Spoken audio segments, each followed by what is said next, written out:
Larry Bird, trash talk moments. Let's go. Play, he says to James Worthy, he says, you guys don't have to worry about it. I'm going to go right over there that corner. He said, they're going to set a screen for me. We're taking the ball out. He said, I'm going to curl right over. And he's telling us to play. He's telling us to play. This is the Celtics versus the Lakers. Right over to that corner, and I'm going to catch it, I'm going to shoot it, and I'm going to tie the game or win the game, whatever the case may be. They take the ball out, and I think it was either Danny or DJ, the late, great DJ. Yeah. Take the ball out, the man curl right to the corner, caught the shot. That's crazy, bro. Three, game over. It's like, are you effing kidding? He told them to play. Go to shake his hand. I'm a rookie. Man, and he still did it. In the Boston Garden, go shake. And Larry put both hands behind his back. That's crazy. I said, okay, he's just getting into the game. First play of the game, he said, you don't even belong in this league, Holmes. And he shoots a three. Now, I wasn't mad that he made the three. But I said, there's something, this called me Holmes. and he came down and did it again. It's crazy, so I'm pissed, bro. You know. So the next time down, see me on the breaking that pitch, and I jump up and I throw it down on him. I mean, he fouls me. And he said, hey, Rook, I like you. You got heart. He said, but I'm still getting 30 on your ass. I mean, that's who he was. But that was the only time he ever talked trash to me, because he respected me, because he knew that I was going to keep coming. That really taught me something, you know. If you wasn't prepared to play against guys like that, you got embarrassed. I always tell this people this story about Larry Bird. I remember him, he was cursing under his breath. And I asked him, I said, Larry, what's going on with you? He says, you guys are being disrespectful to me. And I says, what are you talking about? He says, you guys are putting a white guy on me. That's disrespectful. Wait, who's the white guy you put on him? I can't remember who it was. I just started laughing. I had no comeback. But he says, it's disrespectful when y'all put a white guy on me. And I'm sitting there like, I'm laughing in the middle of a game. Larry Bird told Robert Reedy the other day that he should have stayed in preaching. That was funny. He had 50 points. And you know, Larry Bird ain't never playing no great defense. He like sagging off a little bit. So he tell the guy, you can't shoot. So I'm not worrying about guard you. I said, man, shoot it in the face. Shoot it. Bro, he was a menace, bro. Mark hit a three-pointer on Larry Bird and said, take a look at that. And Bird just came right back and hit three-pointers in a row, and just basically said to him, and we all heard it, that you're out of your league. Or he'd say, Danny, give me the ball, or DJ, give me the ball. I got this guy in the torture chamber down here. Why the guy was standing right there listening to him say it. The baller went to Larry, and Isaiah was all out of whack.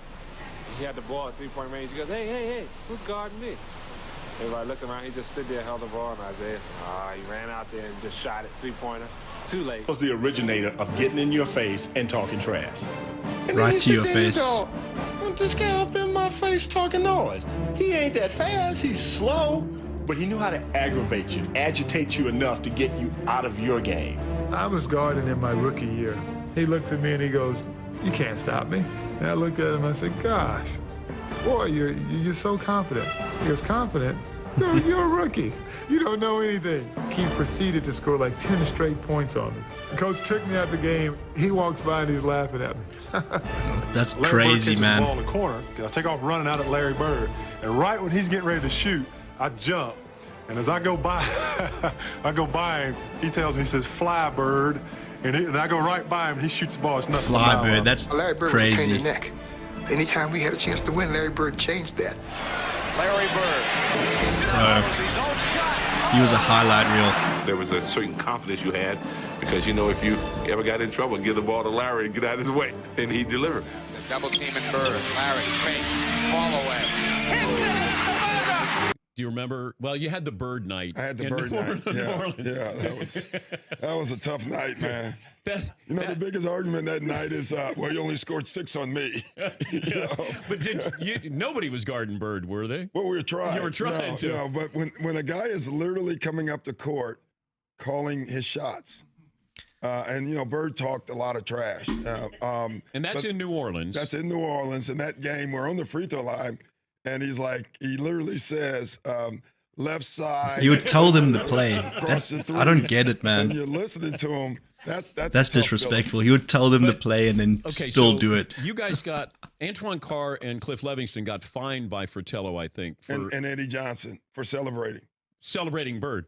Yeah, it was the best film session. Every time when I see Mike, we still laugh. God, it was the greatest film session ever, because back then you didn't have, you watched the real game and just went, with a video, and Mike rewound the celebration 20 times.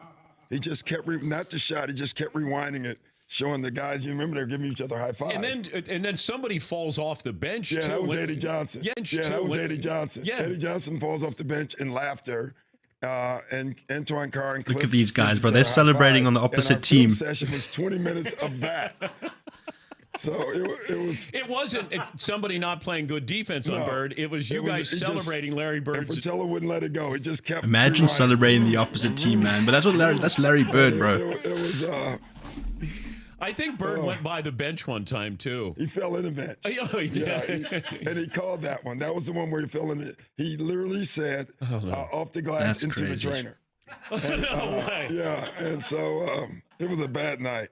When Larry got on the roll, started shooting the ball, every shot was going in.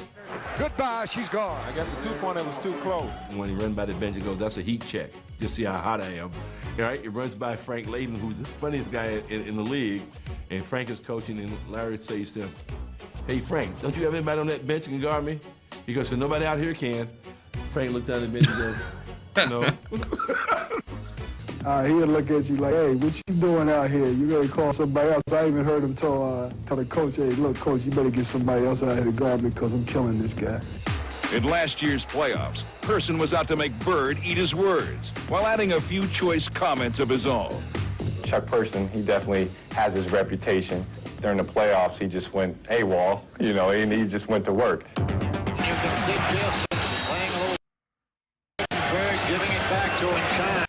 Chuck Person can talk some trash to Larry Bird now. He scored the last 16 That's crazy, man. Chuck and Larry down low, greeting one another once again. You shouldn't talk trash to Larry Bird. He's going to make you pay. He's always going to make you pay.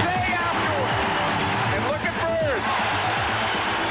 Person didn't dare look at him. Yeah, it is a little special because I've known Chuck for a while and we've always had run-ins, but it always seems like I get the last word. Bird's ability to get the final word has made for many a magic moment.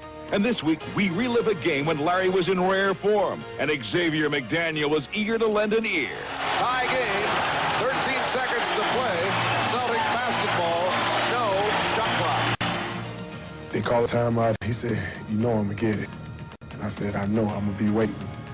I'm going to timeout, I'm going for a play, and I said, "All right, this is what we're going to run." All right, then as you get the ball, you go over here, and you pass to Kevin, then you go to the corner, then Robert, you come over. Then about that time, Larry steps in and says, "Coach, why don't you just give me the ball and tell everybody to get out of the way?" Now, after the timeout, we walk back on the court, and Larry's going down to his position, so he tells Xavier, he says, "I'm getting the ball." Yeah, he said, "I'm going to get it right here. I'm going to shoot it right in your face." 10 seconds. 5, and Bird has the basketball. He said he's going to put it away, and he puts it away. And, he was like, "I didn't mean to leave 2 seconds on the clock." I walked back to the sideline like, damn. Larry Bird just phenomenal the way that he will. Definitely one of the best trash talkers in NBA history, for sure. Larry was complaining to the refs. Dr. J. And I was complaining to the refs. And the next time down the court, he got in my face. I was up 38-6.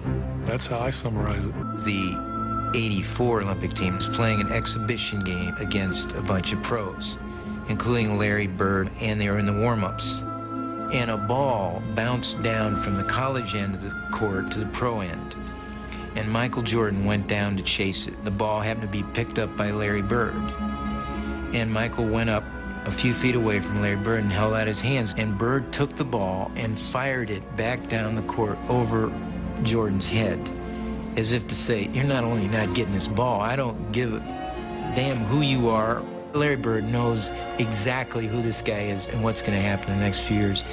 And he wants to get every edge he can get right now. I got a pull hamstring. Magic Johnson. So I'm not playing tonight. He walks down to me. "Man, I'm sorry you're not playing." But he said, "I'm going to tell you what. Since you're here, I'm going to put a show on for you. So you just sit back and watch, okay? And I'm like, Great "Man, get Magic out my Johnson face, and Larry man. Bird, baby. I wanna That hear rivalry. You know, that's Celtics and the Lakers. Best rivalry in Every sports. time he hit one, he look at me. Imagine that, We were bro. playing Washington in Washington one night, and Larry just hit what would have been the game when he shot, but KC called timeout. Won't count. It does not count. Boston had called a timeout. Larry came back to the bench, and he was a little upset. He looks at the bench and says, hey guys, when I come back after timeout, I'm going to go right to the same spot, and I'm going to kick it in. He told Washington, I'm going to get the ball. 2 seconds left. Gets the ball, shoots, buzzer beater, game over. He does exactly what he said he was going to do.